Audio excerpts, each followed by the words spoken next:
আপনি হাদিস বর্ণনা করলেন সকালবেলা 3 বার পড়লে সারাদিন তার কোনো ক্ষতি হবে না, সন্ধ্যার পরে পড়লে রাতের ভিতরে কোনো ক্ষতি হবে না। তাইলে আপনার প্যারালাইজড, মুখে কিছু বলে না কিন্তু বারবার তাকায়। বর্ণনাকারী বলেন আমি বুঝলাম উনি আমার ইন্ডিকেট করতেছে।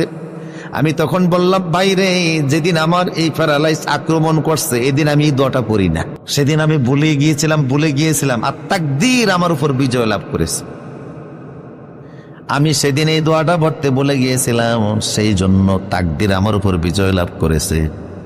ব্রাহ্মণবাড়িয়া জামিয়া ইউনুসের বড় মুহাদ্দিস হুজুর গাড়ি অ্যাক্সিডেন্ট করলেন, ওলামায়ে কেরাম দেখতে গেলেন। উনি বললেন যে আমি প্রতিদিন ফজরের পরে এই দোয়াটা পড়ি, বিসমিল্লাহিল্লাযী লা ইয়াদুররু মা ইসমিহি শাইউন ফিল আরদি ওয়ালা ফিস সামা ওয়া হুয়াস সামিউল আলীম। কিন্তু আজকে আমার গাড়ি অ্যাক্সিডেন্ট হয়েছে, সকালবেলা আমি এই দোয়াটা পড়তে ভুলে গেছি, কারণ তার উপর তাকদীর বিজয় লাভ করবে, সেই জন্য দোয়া পড়তে যিনি বলিয়ে রাখছেন তিনি কে?